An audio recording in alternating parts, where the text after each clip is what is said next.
어, 됐고요. 근데 여기부터 하나 좀 저희가 다음에 좀 어려움이 생길 수도 있는 것들 중에 하나가 모집 대상이 저희랑 정신건강 전문요원이랑 모집 대상이 좀 달라요. 어떤 게 다르냐 하면 저희는 작업치료사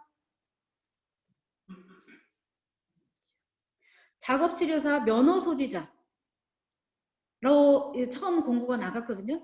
근데 면허 소지자 중에 저희가 얼마 전에 구글 여러분들하고 링크 받은 것들을 보니까 뭐 학사도 있고 석사도 있고 다 있는데 전문 학사 선생님들이 은근히 많이 있어요.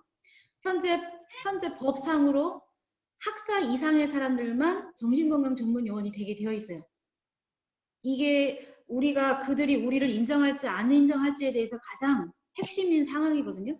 실습, 이론 교육을 떠나서 제일 처음 학사부터 다른 데를 인정하고 있기 때문에 전문 학사에 대해서는 그럼 어떻게 해야 되냐라고 하는 문제가 생겨요.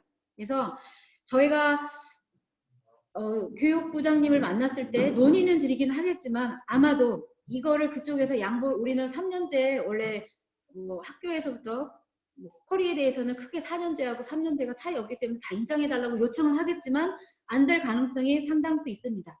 그래서 여러분들한테 먼저 양해를 구하고 혹시 내가 전문 학사인데 꼭 정신건강 전문요원이 돼야 되겠다.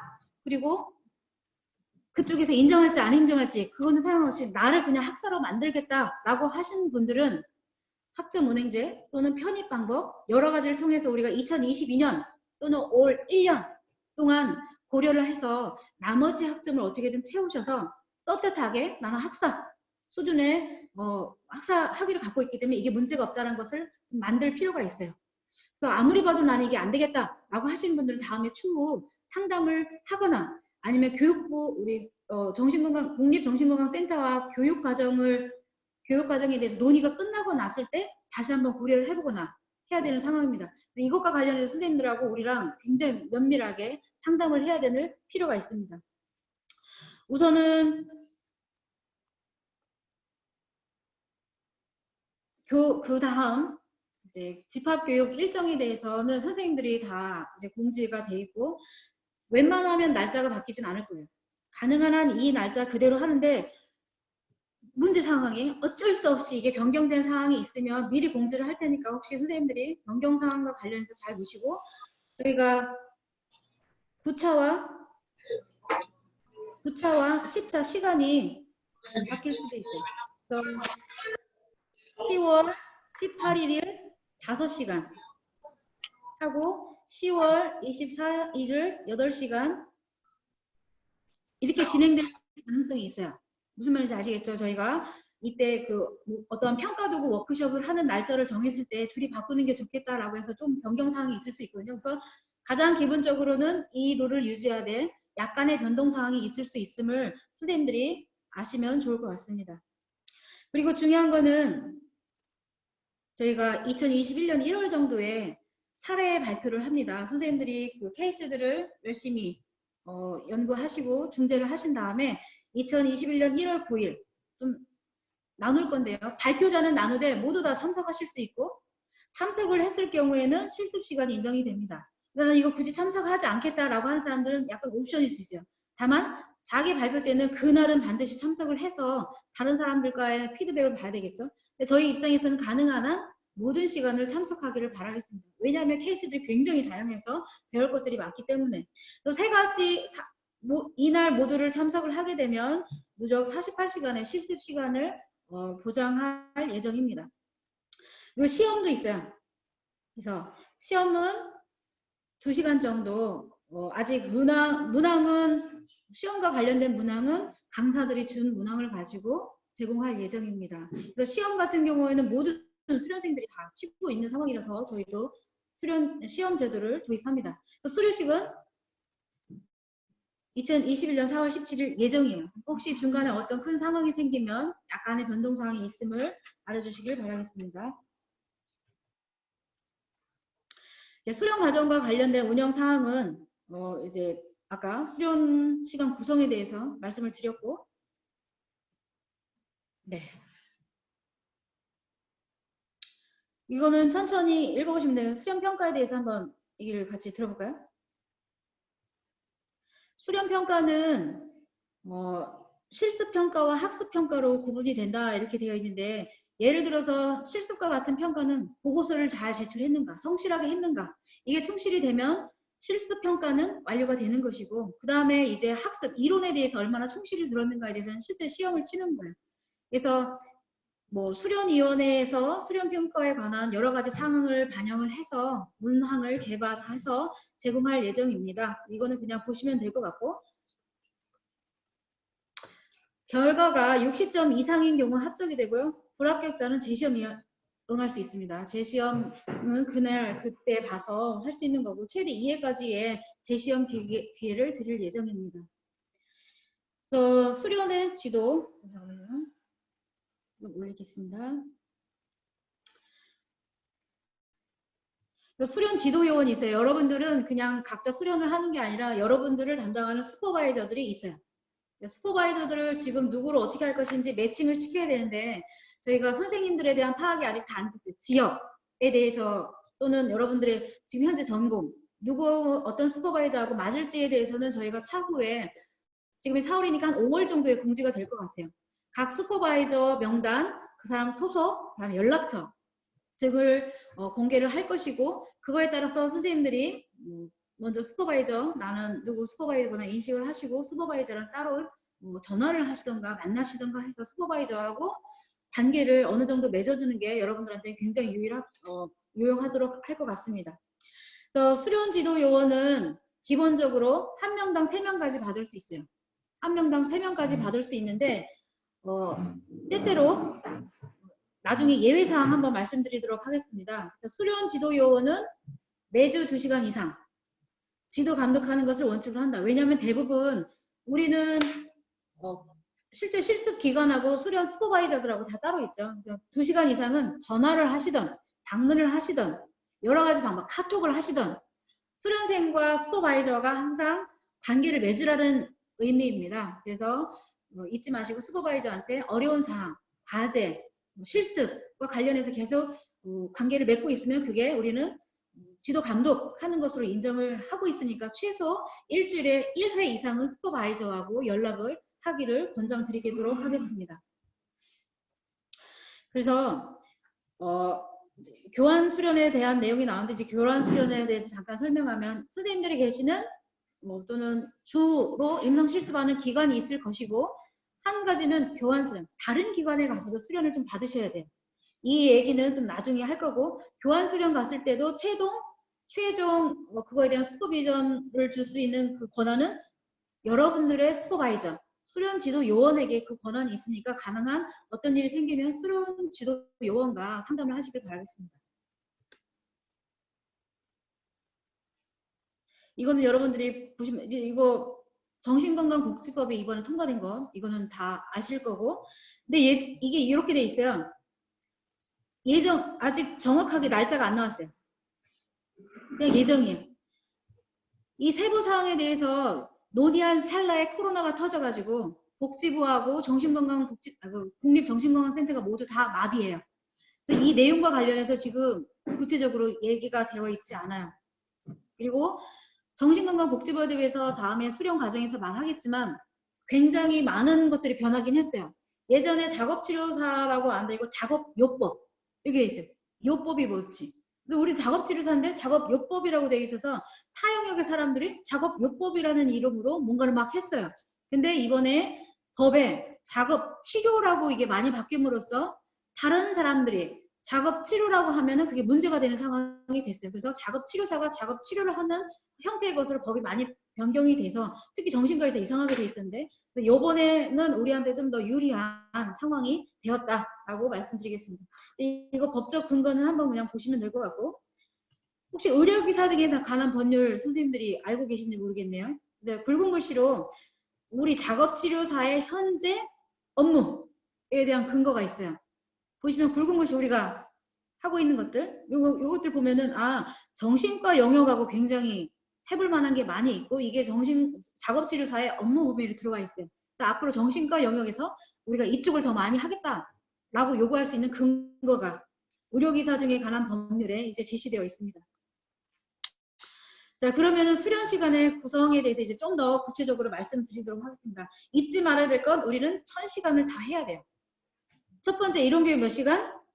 150시간. 임상실습 몇 시간? 830시간. 학술활동 20시간. 이거는 그냥 머릿속에 갖고 계시고 이거를 채우기 위해서 굉장히 노력을 하셔야 돼요. 나중에 다 끝나는데 학술활동이 희한하게 모자랄 수 있어요. 그런 거 하죠. 열심히 했는데 자기 거를 잘 어디다가 여러분들도 스스로 그 엑셀 파일이나 이런 거 정리를 하셔가지고 자기 시간을 계속 해야 돼요. 다 끝났는데 이것 때문에 수료가 안 될 수도 있어요. 1시간 때문에. 그것 때문에 더 뭔가를 해야 되는 상황이 있었으니까 여러분들이 이론 교육을 내가 150시간 했는지 다른 사람이 챙겨주지 않아요. 실습을 했는지 학술 활동을 했는지에 대해서 여러분들이 스스로가 챙겨야 돼요. 슈퍼바이저가 챙겨주지 않아요. 이건 선생님들의 역할이라고 생각합니다.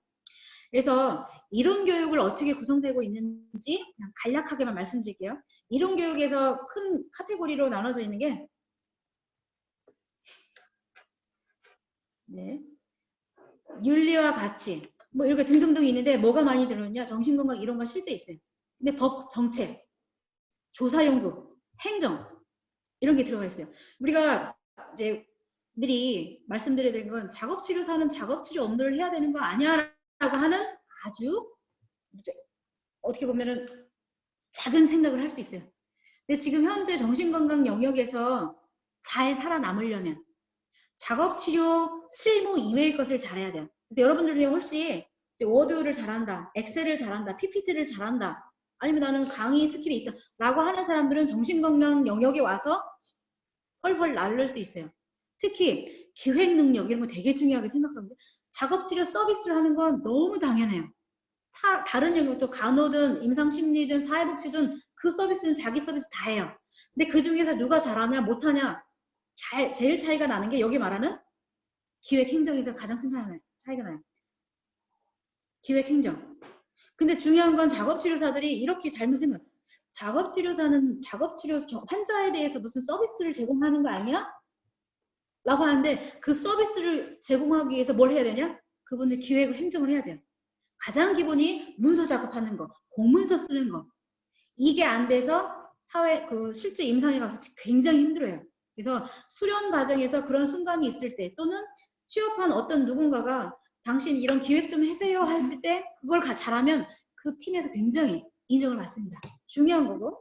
그래서 정신건강 이론 실제는 너무 기본이에요. 나머지 것들을 한번 이제 보시면 될 것 같고 실습도 그런 형태로 구성되어 있지만 그 사람의 퀄리티 차이는 사람들이 은근히 기획과 행정에서 찾아보더라. 이거에 대해서 여러분들이 알아두고 시작을 했으면 좋겠어요. 수련 영역의 설명에 대해서는 심심하실 때 꼬박꼬박 읽어보시길 바라겠습니다. 자, 그러면 이론 교육 시간, 우리 기본적인 이론 교육 시간에 대해서 하루에 8시간이에요. 오전 교육이 몇 시부터? 9시부터 1시까지 대부분 이렇게 시작한다는 거죠. 이제 2시 끝날 수도 있고 대부분 1시에 끝나겠지만 중요한 건 혹시 늦으면 어떻게 되나? 학회 보수교육도 어떻게 하죠? 늦으면 인정이 될까요? 안 될까요? 안 됩니다. 그래서 10분 이상 지각을 하면 그 1시간이 날아가요. 9시에 시작을 해야 되는데 예를 들어서 9시 15분에 왔다 라고 하면 앞에 1시간이 날아가요. 그리고 나서 두 번째 시부터 시간이 되겠죠. 그래서 가능한 한 선생님들이 9시에 전에 9시 5분 전에는 최소 10분 전에는 오셔서 자기를 잡아두시길 바라겠습니다. 그래서 오전 교육은 그리고 그거와 관련돼서 계속해서 서명을 해야 돼요. 맨 처음 시간 왔을 때 서명하고 매 시간마다 서명. 이게 지금 현재 저희가 뭐 강력하게 하는 건 아니고 정신건강 전문 요원들이 다 그렇게 하고 있어요. 그래서 저희가 최소 그 정도는 맞춰야 되기 때문에 그 정도를 하고 있습니다. 자, 그래서 이렇게 운영이 되고 있습니다. 그래서 기본적으로 6시에 끝나요. 이제 6시에 끝나서 하겠습니다. 자, 그리고 네. 교과목과 관련돼서는 다음에 한번 그냥 쭉 훑어보시면 될 것 같아요. 중요한 건 150시간이고 수업에 늦으면 안 되겠구나. 이 생각을 선생님들이 하시면 될 것 같습니다. 여기 특이사항이 하나 있어요. 이게 뭘까? 저희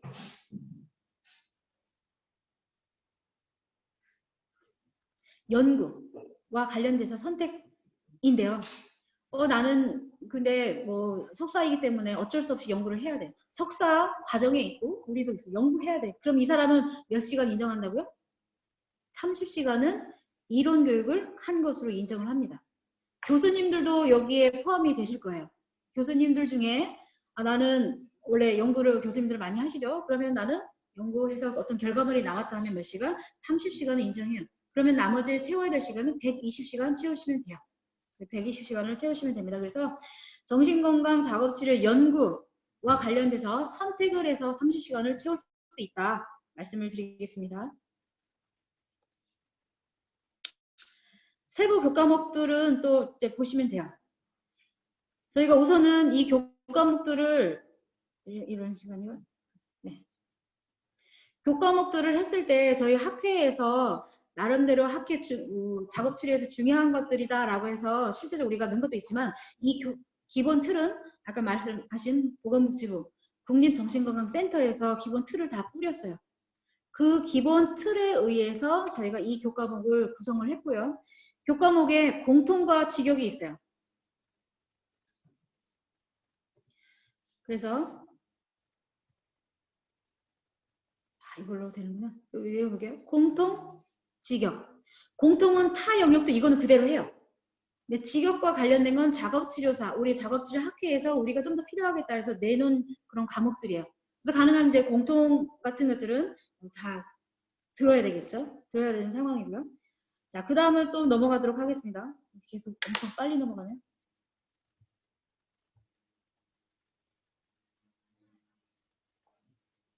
네. 그래서 현재 직역은 50시간이고 연구시간 포함해서 우리 직역이 130시간이고 공통이 50시간이구나 그렇구나 라고 이제 읽으면서 하시면 될 것 같습니다. 수련 교육의 이수 기준을 한번 보도록 할게요. 이론 교육은 150시간 무조건 인정해야 되는데 여러분들이 이제 토요일날 근무하시는 분들도 있을 거란 말이죠. 어쩔 수 없이 또 못 오시는 시간이 있어요. 그래서 본 학회에서 제공하는 시간은 100시간 무조건 수료. 다만 나머지 50시간은 선생님들이 무엇을 통해서 할 수가 있어요. 아까 30시간은 뭐 논문을 쓰거나 나머지 20시간은 다른 교육 실제 들어야 되겠죠. 근데 중요한 건 온라인 강의는 포함이 안 돼요. 이거는 저희 이번 오리엔테이션도 온라인으로 하는데 저희 시간이 포함이 안 된 그 이유 중에 하나가 저희가 정신건강 전문요원을 담당하고 있는 국립정신건강센터에서 온라인 교육을 하는 수련을 인정하지 않는다 그랬어요. 모르는 상황이었으면 제가 인정하려고 했는데 알고 나서는 이걸 인정하기가 지금 현재 어려운 상황이 됐거든요. 그래서 네? 아니요. 네. 그래서 수련과 그 이수 시간과 관련해서 학회 거는 최소 100시간, 나머지 시간 50시간은 선생님들이 그 본인 병원에서 정신과 관련해서 하거나 주말에 뭐 자살 예방 센터라든가 아니면 그 대국민 정신건강 강좌라든가 뭐 되게 많이 있거든요. 그런 데서 들은 것들은 어떻게 인정을 한다. 그 대신 여러분들이 뭐 챙겨야 될 거? 증빙 서류, 이수증. 이거 나중에 챙기려고 하면 분명히 들었는데 다 사라져 있어요.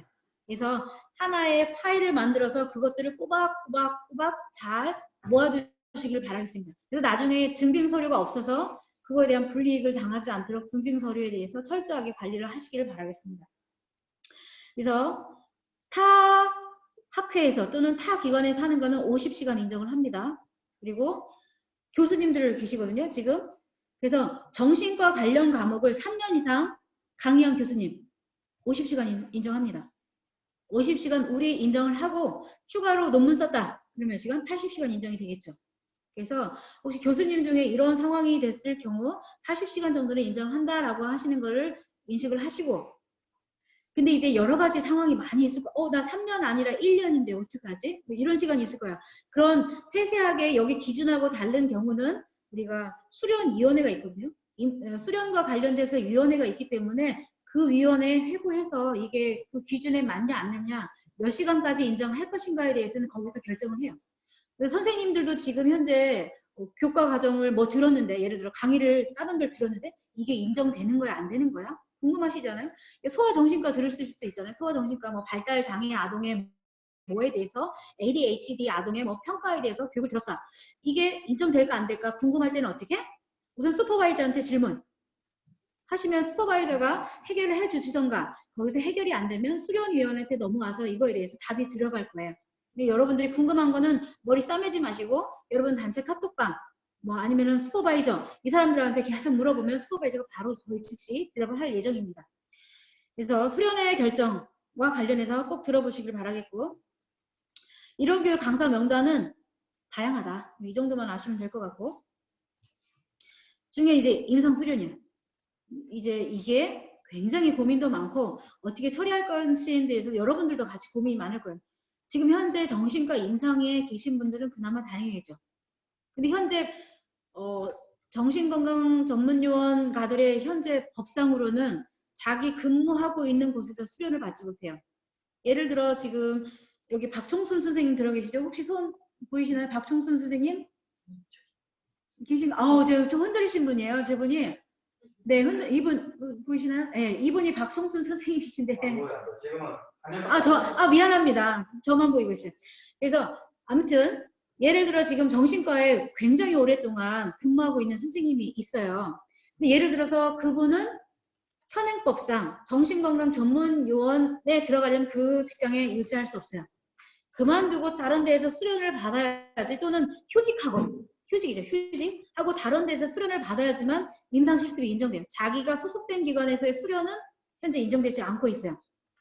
단 간호는 인정돼요. 왜? 그분들은 밤에 근무를 하고 낮에 와서 수련을 하기 때문에 자기 시간 이외의 것들을 다 채워요. 그래서 밤에 근무하고 아침에 와서 수련을 받고 가요. 거의 하루 16시간 이상을 뭔가 활동을 하고 있는 거죠. 그런 형태로 지금 하고 있어요. 그래서 우리는 지금 밀고 있는 게 정신과 임상에 있는 사람은 인정해줘라라고 복지부하고 국립정신건강센터한테 계속 말할 것이고 거기서 최종적으로 오케이 하면은 실제 인정이 되는 거고 아니다. 아무리 거기서 하고 있다 하더라도 최소 몇 시간 이상은 다른 데서 해야 되지 않냐라고 하면 그 가이드에 대해서 또 추후 안내를 해드리도록 하겠습니다. 그래서 다행히 이제 그 정신건강 뭐 영역에서 일하고 있는 사람들은 다행인데 문제는 재활의학과 소속 또는 또 어디 있죠? 재활의학과 소속이 아니고 네? 아동 뭐 발달센터 치매 안심 뭐 이런 데서 근무하고 있는 선생님들은 이제 혼란스럽기 시작하죠. 우선은 기준을 우리가 제시한 게 있어요. 네. 그래서 임상수련의 시간에 인정에 대해 잠깐 한번 보시고 가도록 하겠습니다.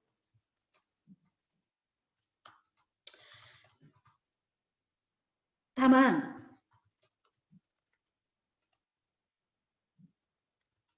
정신과 임상 경험을 확대하기 위해서 파견 시간이 있어요.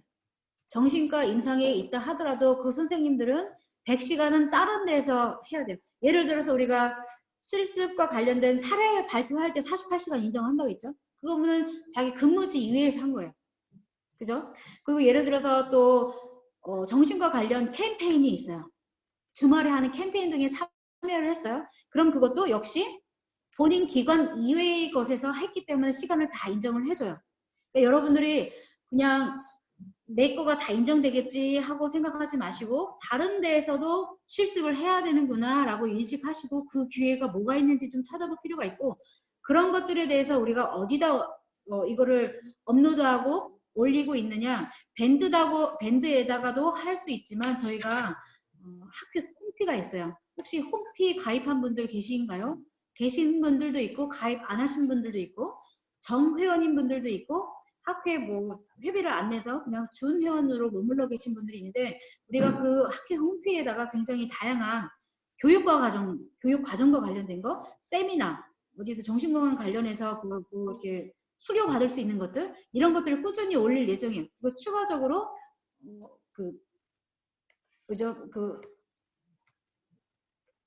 공무원인데 직업 알선 공무원이 뭐죠? 네, 구인구직. 죄송합니다. 요즘 언어가 그래요. 구인구직과 관련돼서 저희 학회 홈피에 계속해서 업로드가 되거든요. 그래서 학회 홈피에 가입하셔가지고 거기서 많은 자료를 얻어가시길 바라겠습니다. 그래서 이 100시간을 채울 때 잘 못 채울 수 있어요. 그래서 자원봉사 모집한다. 또 어디 갈 수 있다. 그런 것들을 막 이용을 해야 됩니다. 세 번째, 정신과 실습 지도를 하고 있는 교수님들이 계실 거예요. 그 교수님들은 3년 이상 담당한 경우 415시간 반절을 인정을 해주겠다라고 얘기를 하고 있습니다. 이 이외의 모든 상황이 발생했을 때 슈퍼바이저랑 상담해서 수련위원회 결정에 넘기도록. 아마 선생님들 상황이 너무 다양해요. 그러니까 임상수련 인정을 여기다 쫙 못 써요. 너무 달라요.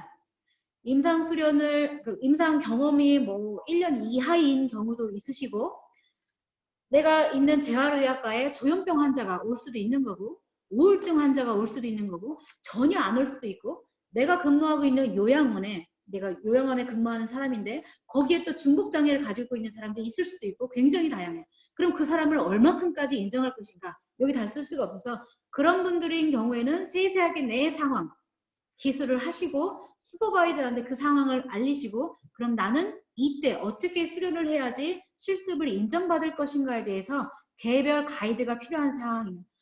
중요한 건 830시간을 다 해야 된다. 이게 가장 중요한 거고, 시간을 인정하려면, 그러니까 선생님들이 만약에 우울장애 같이 있는 분 되게 많거든요. 생각보다. 그럼 이분들을 사례로 어떻게 기술을 할 것인가가 핵심인 거예요. 이것들에 대해서 1차 계속 세부 가이드를 받으시면 돼요. 그래서 가능한 한 자기가 있는 임상에서 그런 정신과 케이스가 있으면 어느 정도까지는 임상 실습이 인정이 될 거예요. 범위는 각자마다 좀씩 달라요. 중요한 건 조현병 케이스, 조현병과 관련된 임상 사례들을 선생님들이 좀 많이 봐야 돼요. 그래서 자기가 갖고 있는 올해 그 휴가죠. 올해 휴가 연차들을 가능한 한 이런 실습할 때 많이 써야 되겠다라고 선생님들이 인식하고 있었으면 좋겠어요. 그래서 그 휴가 동안에 뭐 국립정신건강센터라든가, 아니 저는 나주에 있거든요. 그래서 나주 인근에 있는 분들은 국립나주병원이라든가 이런 곳에 와서 조현병 환자 케이스를 실제 보고 평가도 해보고, 이분들한테 어떤 작업치료적 중대도 해보고 해야 되겠다라고 하는 기본적인 생각을 꼭 갖고 있어야 됩니다. 그래서 자기 휴가를 실습에 반납을 해야 되겠다라고 해야지만 이 수련이 거의 인정되더라 라고 얘기를 하겠습니다. 근데 중요한 거는 2022년 이후에는 우리가 장담을 할 수가 없어요. 근무지에서의 실습은 아마도 인정되지 않을 것으로 예측이 됩니다. 그때부터는. 그리고 정신과 작업치료사를 위한 양성 과정이 현재 없어요. 그래서 저희가 작업치료사를 받아주는 수련기관을 굉장히 많이 접촉을 해봤어요. 솔직히. 근데 작업치료사가 있는 정신과 전문기관은 그래도 받아주겠다라고 하는 데는 좀 있어요. 그런데 일반적으로 작업치료사가 없는 경우에는 작업치료에 대해서 잘 모르기 때문에 수련을 안 받아주려고 하는 그런 경향이 있어요. 그래서 나한테 적합한 실습지를 뚫는 게 굉장히 중요해요.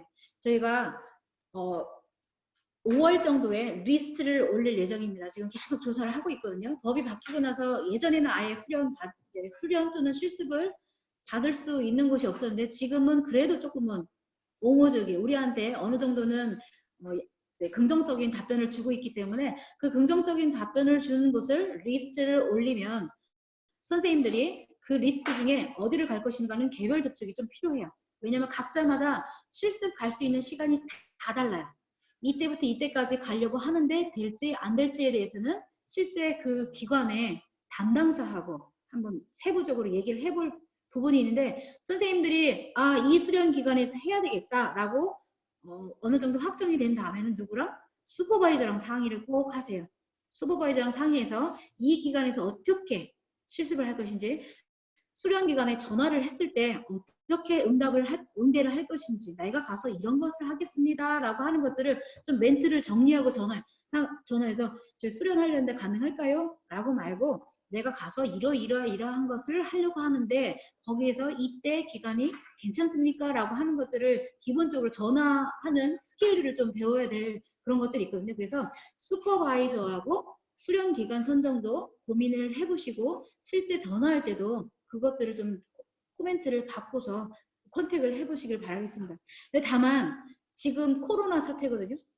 지금 코로나 사태라서 지금 당장 전화하는 건 제가 봤을 때 거의 다 그냥 불가하다라고 답변 받을 가능성이 높아요.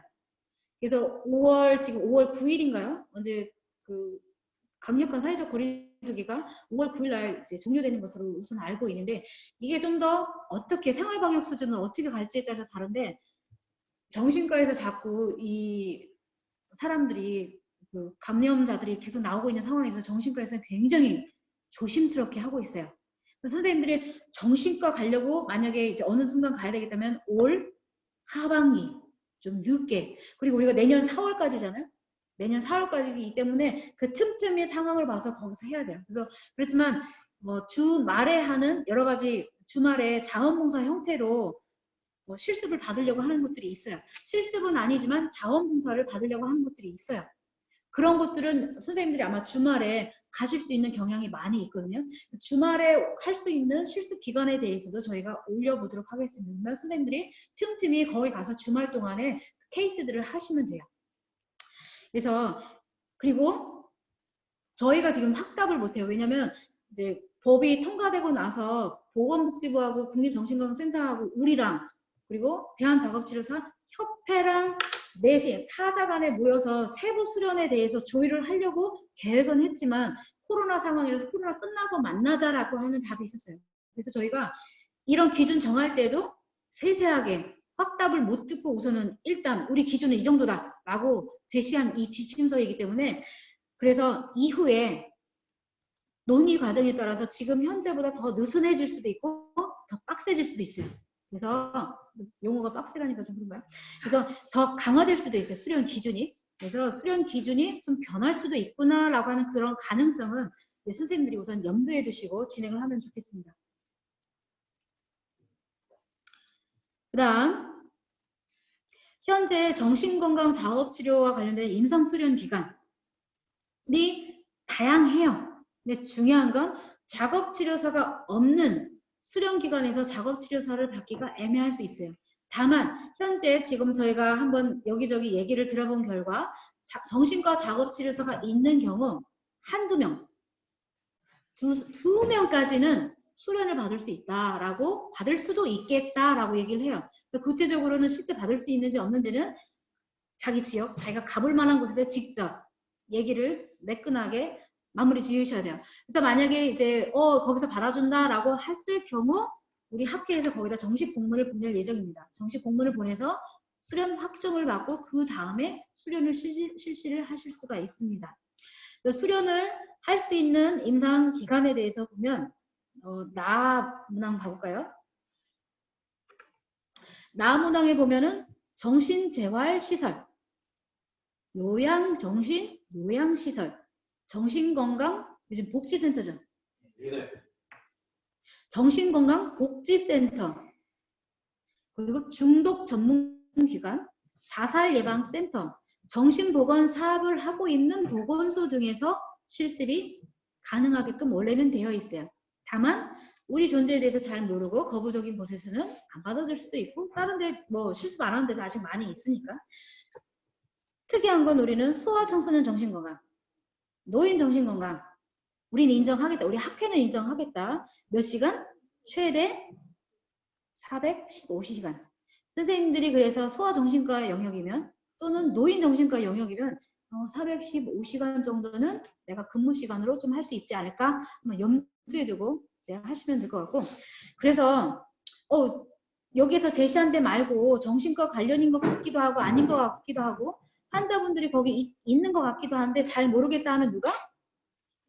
한번 문의하시고 그 기관의 특성에 대해서 얘기를 하신 다음에 수련위원회에다가 결정 여부를 물어보시면 좋을 것 같습니다. 또 한 가지는 이제 코로나 상황 이전에 이건 협회하고 저희가 같이 논의한 예정인데요. 이제 강화도 지역에 경기 지역에 정신장애인 직업재활 시설이 있어요. 희망 1패라고 있습니다. 근데 여기에서 우리한테 직접적으로 요청을 했어요. 작업치료사들이 와서 프로그램도 세팅해주고 프로그램도 운영해줬으면 좋겠다. 여기가 뭐하냐면 쌀 같은 거 강화도에서 쌀을 생산하면 이분들이 포장하고 뭐 이렇게 나눠주고 하는 역할들을 이분들이 하고 있어요. 이게 서울시 펀드를 받아서 하는 사업이에요. 서울시 펀드를 해서 받는 사업인데 실제 거기에 환자분들 맨날 일만 하지 나머지 것들에 대한 자기가 좀 하기가 어렵다. 그래서 이제 작업치료 협회로 요청이 왔고 협회에서 그러면 우리한테 요청이 왔어요. 저희 작업치료사들이 와서 그들 위한 서비스를 할 수 있지 않냐. 그래서 저희가 연계시킨 게 바로 수련생들이 그럼 여기 가서 필수로 실습을 하자. 이렇게 연계가 됐고 코로나 상황이 어느 정도 종료가 되면 제가 시간표를 짤 거예요. 무슨 매주 목요일 몇 시부터 몇 시까지 시간표를 짜면 선생님들이 시간 되는 날에 지원을 하셔서 그리고 시간표를 짜고 그때 커리큘럼 무엇을 할 것인가도 좀 짤 수 있어요. 또는 선생님들이 하고 싶은 걸 짤 수도 있을 것 같아요. 그래서 최소 16시간 이상은 거기서 실습을 해요. 그러면 16시간이면 이틀 정도 간 거거든요. 한 이틀 정도는 내가 여기서 실습을 하겠구나 라고 생각하시면 되고 나는 그 지역에 산다. 그 시간도 많다. 나는 지금 어차피 구직을 위해서 잠깐 쉬고 있는 상황이다 하면 여기에 실습을 가시면 대부분 실습을 채워지겠죠. 그렇게 여기를 실습 기관으로 이용을 하시면 되겠습니다.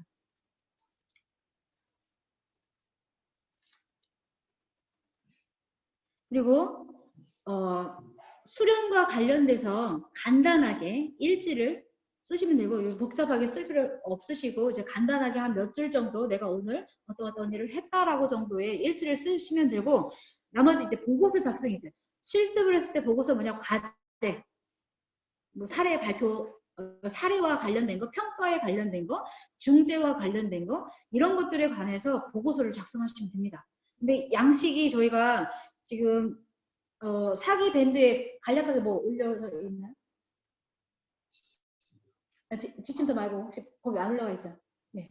그래서 오늘 저희가 이 슬라이드가 끝나면 3기에서 했던 과제 양식들을 한번 보여드릴 거예요. 선생님들은 아직은 이 과제 양식이 안 나가 있어요. 과제 양식 중에 사기 하면서 좀 수정되는 부분들이 많아가지고 그 수정을 완료한 다음에 선생님들한테 공지를 할 거고 가장 기본적인 것들에 대해서만 선생님들한테 오늘 과제와 관련돼서 얘기를 할 거예요. 그래서 1기, 2기, 3기 하면서 제일 어려웠던 게 뭐냐? 선생님들이 출석은 잘 해요. 이론 교육은 잘 받으러 와요. 중요한 건 과제가 너무 어렵대요.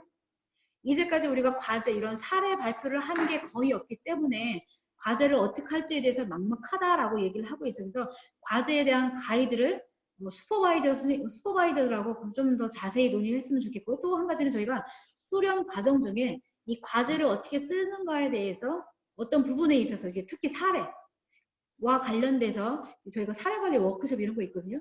사례관리 워크숍이나 이런 거를 통해서 과제 기준으로 실제 사례들을 좀 제시를 할 예정입니다. 숙제를 하기를 좀 더 편하게 하기 위해서 중요한 거는 수련이 우리가 4월달인데 4월에 그러면 3월부터 시작할까 라고 하면은 거의 못해요. 생각보다 과제가 굉장히 많습니다. 그래서 과제를 하려고 한다면 지금 저희가 5월달에 만약에 과제 관련해서 올리면 지금 해버릴 수 있는 건 빨리 하는 게 제일 좋아요. 그래야지 막판에 실제 사례할 때 굉장히 복잡하거든요. 가장 간단하게 할 수 있는 건 빨리 올려버리고 사례할 때 나중에 시간이 많이 걸리기 때문에 가능한 한 과제 매주 매달 한두 개는 해치워야지 2개는 해치워야지 라는 마음을 해야 돼요. 그래서 과제를 한 다음에 누구한테 주냐? 우선 슈퍼바이저한테 상담을 받으시면 됩니다. 첫 번째 슈퍼바이저한테 상담을 받고 이제 과제가 다 완료됐을 때에는 슈퍼바이저한테도 하나 주지만 제가 다음에 과제를 내야 하는 이메일을 하나 공지를 할 예정입니다. 그러면 이메일을 다 과제를 완료한 것을 이메일을 통해서 다 제출을 해야 되는 그런 상황이 있습니다. 그래서 슈퍼바이저한테도 과제를 제시하지만 대표인 누군가한테도 과제를 제시해야지 한 곳에서 이 과제를 다 모으고 있다 이렇게 생각하시면 되겠습니다. 그래서 네 별첨으로 다음에 보내드리도록 하겠습니다. 세부 실습 보고서입니다. 이것들이 다 과제 양식으로 들어가 있어요. 그래서 그 과제 양식에 있는 것들을 보시고서 채워 넣으시면 되는데 보면은 막 2건, 3건, 4건 생각보다 쓰려고 하면 복잡하고 많아요. 근데 한번 써보면 괜찮아요. 한번 써보고 가이드 받고 그 다음 해보려면 생각보다 수월하기 때문에 선생님들이 요거 마음속에 한 이 정도 하는구나. 사례보고서 제출이 은근히 많이 있습니다. 그래서 요거 토대로 과제 틀을 만들어서 드릴 테니까 그것들을 그냥 매주 매달 빨리빨리 해야 되겠다라고 생각하시면 되겠습니다. 저희가 이제 과제 틀을 제시할 때 같이 드릴 게 뭐냐면 임상 수련 계획서도 같이 드릴 거예요. 임상 수련 계획서란 뭐냐? 내가 몇 월부터 몇 월까지 실습을 하겠다. 그리고 나는 몇 월부터 몇 월까지 내가 그 치매 안심센터에 있으니까 415시간을 이렇게 채웁니다. 나머지 415시간에 대해서는 이렇게 채우겠습니다. 라고 하는 기본 계획서야. 나머지를 어떻게 채울 것인가에 대한 거. 이것과 관련해서 저희가 5월 달에 똑같이 밴드에 올리도록 하겠습니다. 올렸을 때 가능한 한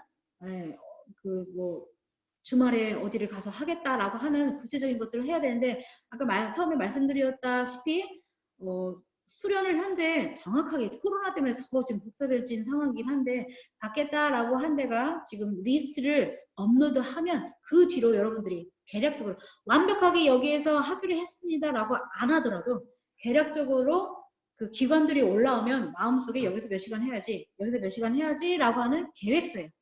계획서를 슈퍼바이저한테 제출을 해서 저희가 이제 수련이 제대로 진행되고 있는지 점검을 한번 해보도록 하겠습니다. 수련 지도 요원에 대한 자격이 이래요. 그 경력도 있어야 되고 이 과정도 수료해야 되고 그래서 교수님이 여러분들의 슈퍼바이저가 될 수 있고 근데 중요한 건 주로 어떻게 할 거냐면 그 지역에 같이 살고 있는 사람 가능한 그래서 서울에 살고 있는데 뭐 저 나주까지 내려오기는 좀 애매하잖아요. 그래서 같이 보기도 하고 때때로 사인도 해야 되고 슈퍼바이저 사인을 받아야 될 것들이 되게 많거든요. 근데 사인도 받아야 되고 하니까 여러분들이 바로 만날 수 있는 누군가를 하는 게 좋을 것 같습니다.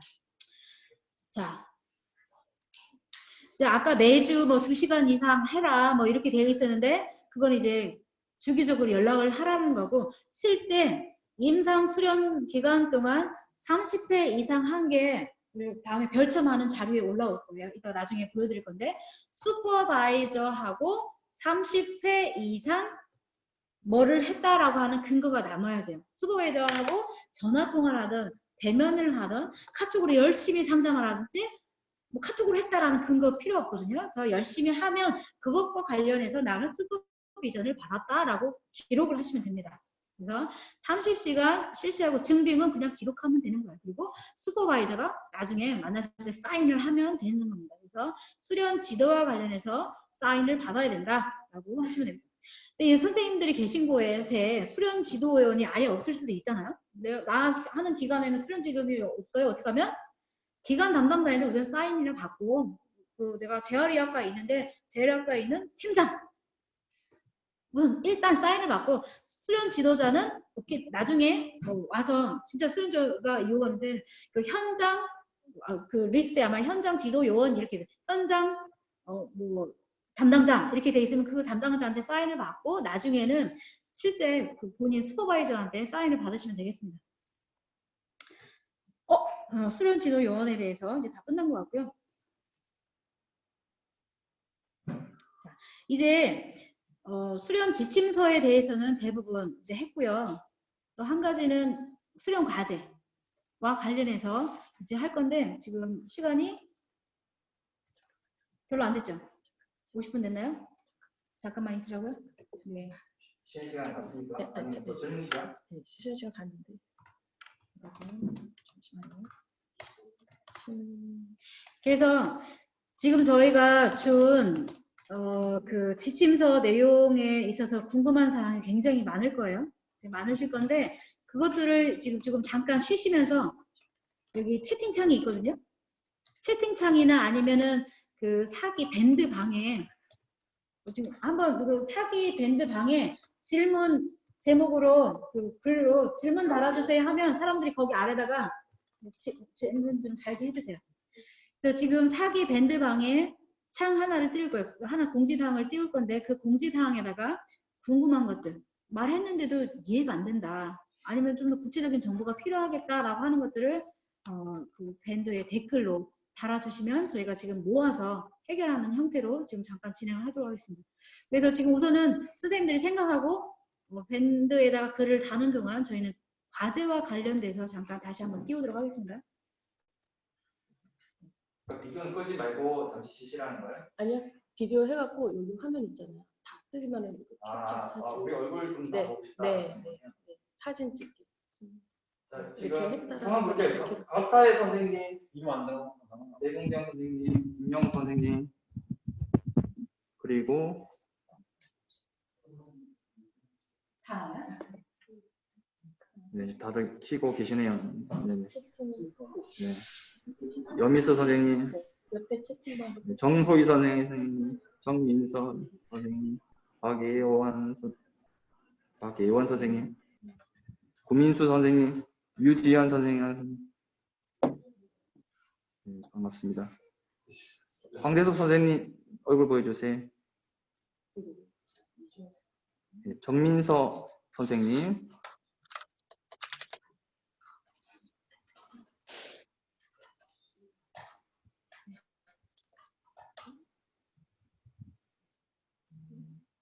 김미 선생님도 잠시.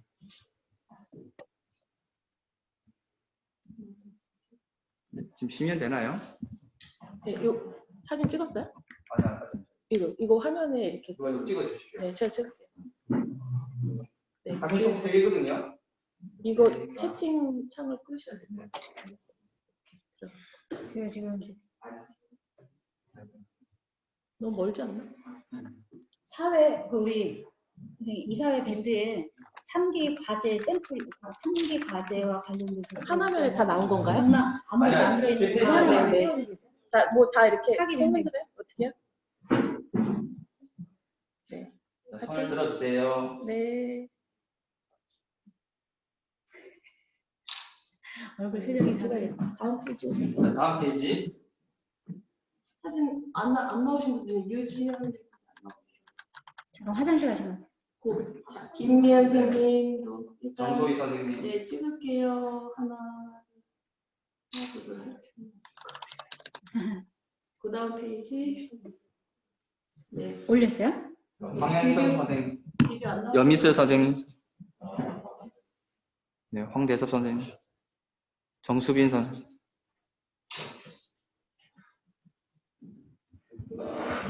얼마나 하시나요?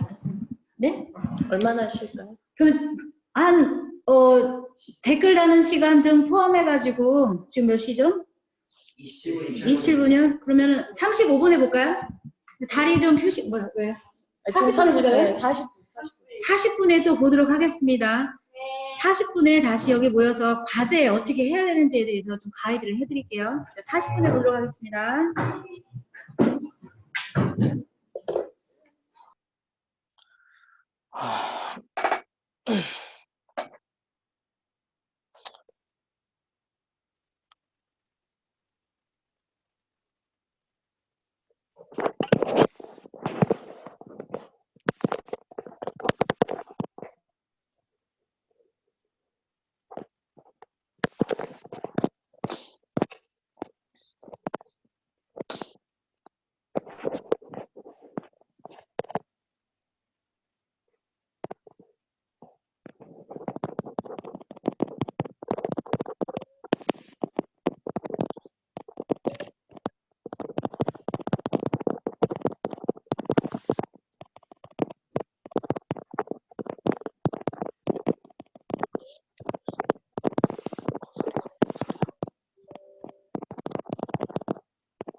처음